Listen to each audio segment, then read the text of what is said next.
اس مولا کو کہا جاتا ہے سید الساجدین، اس مولا کو کہا جاتا ہے زین العابدین۔ آؤ میں تمہیں مولا سجاد کی ایک نماز سناؤں۔ میں شبیر کا مسافر ذاکر ہوں، ہاتھ باندھ کے کہہ رہا ہوں، نمازی ہو تو ماتمی رہنا، ماتمی ہو تو نمازی رہنا۔ سجاد سے بڑا عبادت گزار بھی کوئی نہیں تھا، سجاد سے بڑا عزادار بھی کوئی نہیں تھا۔ ماتم کون کرے گا سجاد سے زیادہ؟ نماز کون پڑھے گا سجاد سے زیادہ؟ جتنا بڑا عبادت گزار تھا اتنا بڑا حسین کا عزادار تھا۔ ماتم کی وجہ سے نماز نہ چھوڑنا، نماز کے لیے ماتم نہ چھوڑنا، ان دونوں عبادتوں کو اکٹھے چلانا یہ سجاد کی سنت ہے۔ بازار تھا شام کا، مولا سجاد کیا، میں بلا تشبیہ پڑھوں گا، کھل کے پڑھوں گا، میرا اپنا کلیجہ پھٹ جائے گا۔ کتابیں کہتی ہیں مولا سجاد کی گردن میں جو توق تھا نا جی، وہ لوہے کا ایک کڑا تھا، منو وزنی تھا۔ میں پوری ذمہ داری کے ساتھ، اس کے اندر لوہے کی میخیں لگی ہوئی تھی۔ اس توق کے ساتھ لمبی لمبی زنجیریں تھیں۔ سپاہیوں نے ان زنجیروں کے ساتھ اس توق کو تھاما ہوا تھا۔ دائیں بھی زنجیریں تھیں، بائیں بھی زنجیریں تھیں، وزنی توق تھا۔ مولا سجاد کی کمر میں ایک لوہے کا لنگر تھا، پاؤں میں بیڑی تھی۔ صدا سے معافی مانگ کے بلا تشبیہ، ہاتھ کی ہتھکڑی پاؤں کی بیڑی سے جڑی تھی۔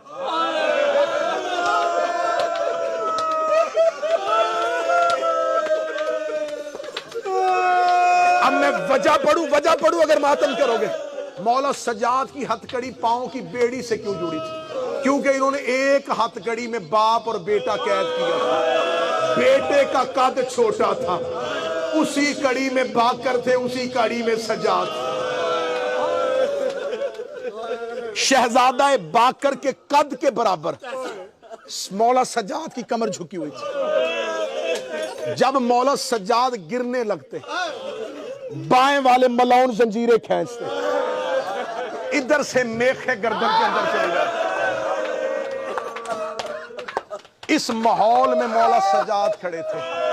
شام کے بازار میں آگے آگے جا رہے تھے سروں والے نیزے، پیچھے سجاد اور سجاد کے پیچھے تھی علی کی بیٹیاں۔ یہاں حسین کے سر والا نیزہ رک گیا، حسین کا نیزہ رکا تو اکبر کا رک گیا، اصغر کا رک گیا۔ نیزے رکنے شروع ہوئے، نیزے زمین پہ گڑ گئے۔ ایک ملون کی آواز آئی، نیزے والے نیزے کیوں نہیں چلا رہے؟ ان کا نیزے زمین کے اندر چلے گئے ہیں، نیزے نہیں چل رہے۔ اس کا نیزے کیوں نہیں چل رہے؟ ان کا قافلے میں پیچھے دیکھو۔ کسی نے پیچھے سے آواز دے کے کہا حسین کا بیٹا نماز پڑھ رہا ہے۔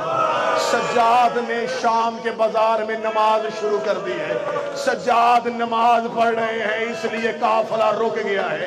اس ملون نے کہا یہ نماز پڑھتا رہا تو ہم نے تو اعلان کیا ہے کہ باغی مارا گیا ہے، اس کی نماز ہمیں جیتی ہوئی جنگ ہروا دے گی۔ اس نے دو سپاہیوں سے کہا جاؤ سجاد کی نماز توڑو، تم ماتم گھر تک کرے گا۔ روایت کہتی دو سپاہی گھوڑا دوڑاتے ہوئے شام کے بازار میں آئے۔ انہوں نے جن ملونوں کے ہاتھوں میں سجاد کے توق کی زنجیریں تھی، انہوں نے ان سے زنجیریں کھینچی، اپنے گھوڑوں کے ساتھ باندھی اور گھوڑے دوڑانے شروع کیے۔ سجاد شام کی گلیوں میں رو رو کے کہہ رہا تھا سبحان ربی یلعلا و بحمدہ۔ نو کے نیزہ سے حسین کی آواز آئی انت زین العابدین، انت سید الصالحین۔ شام کی گلیاں میرے مولا کے لہو سے بھر گئی۔ میں مولا سجاد کا کون سا قتل پڑھوں؟ مولا سجاد بازار سے گزر رہے، ایک شخص تماشا دیکھنے کے لیے آیا تھا، بوڑھا تھا، اس نے یوں دیکھی حالت، وہ قدم چلاتا چلاتا سجاد کے قریب آیا، دیکھ کے کہنے لگا وہ جو سامنے سر قرآن پڑھ رہا ہے تیرا کیا لگتا ہے؟ آواز آئی مجھے مظلوم کا بابا۔ وہ بوڑھا شخص دیکھا تھا کوفے سے رہتا ہوں مدت سے، ایسا قرآن تو میں نے علی سے سنا تھا۔ علی کا نام مانا تھا، مولا سجاد دیکھے تو علی کو پہچانتا ہے؟ کہتا ہاں میں علی کو جانتا ہوں۔ فرمایا اسی علی کا بیٹا حسین ہے جو قرآن پڑھ رہا ہے۔ کہنے لگا تو کون ہے؟ کہنے لگا میں اس حسین کا بیٹا سجاد ہوں۔ کہنے لگا یہ کون ہے؟ آواز ہے یہ میرا بیٹا باقر ہے۔ ابھی صحابی منہ موڑنے لگا تھا، سجاد کی آواز ہے منہ نہ کرنا، پیچھے علی کی بیٹیاں کھڑی ہیں، پیچھے حسین کی بہنیں کھڑی ہیں۔ اتنا کہنا تھا، یہ دیکھ کہتا آباد کر تھا محمد کا گھر، کس نے اجاڑا میرے نبی کا کنبہ؟ کہنے لگا یزید نے مار دیا ہے حسین کربلا میں۔ اتنا کہنا تھا، اس شخص نے قبضہ تلوار پہ ہاتھ رکھا، رکھ کے کہنے لگا دے مجھے اجازت، وقت کا امام میں حسین کا بدلہ لو، میں جملہ پڑھوں گا تو ماتم کرے گا۔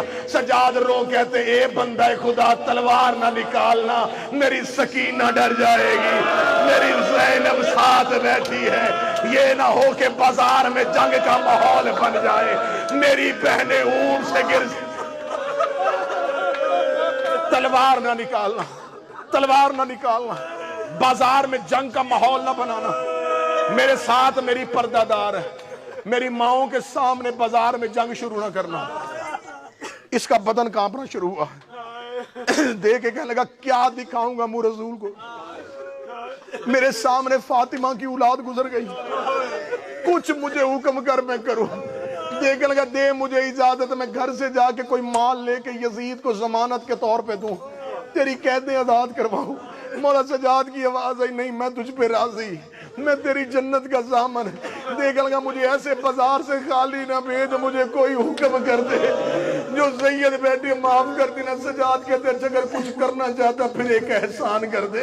رو کہتے ہیں احسان نہیں مجھے حکم کر۔ سجاد رو کہتے ہیں اپنے سر سے امامہ اتار۔ اس نے امامہ اتارا، سجاد کی آواز آئی اسے لپیٹ، اس نے لپیٹا، آواز آئی میری پشت کے پیچھے آ، میری گردن سے توق ہٹا کے یہ کپڑا میری گردن کے اوپر، توق اور میری گردن کے درمیان یہ کپڑا رکھ دے۔ وہ کہتا جو ہی میں سجاد کی کمر کے پیچھے گیا، میں نے توق اٹھایا، سجاد کی گردن پہ مجھے گوشت نظر نہیں آیا۔ ساری زندگی، بس آخری روایت سنانے لگا، ساری زندگی تم نے سنا لہو رویا تھا، میں پوری ذمہ داری کے ساتھ تمہیں بیت الحزن میں بتا کے جا رہا ہوں، مولا سید الساجدین کربلا میں خون نہیں روئے، کوفے خون نہیں روئے۔ پہلا آنسو کب آیا تھا؟ اس روایت پہ ہی جنازہ برآمد ہو جائے گا۔ پہلا آنسو کب آیا تھا؟ جب پہنچے تھے نا شام کے صدر دروازے پہ، حوصلے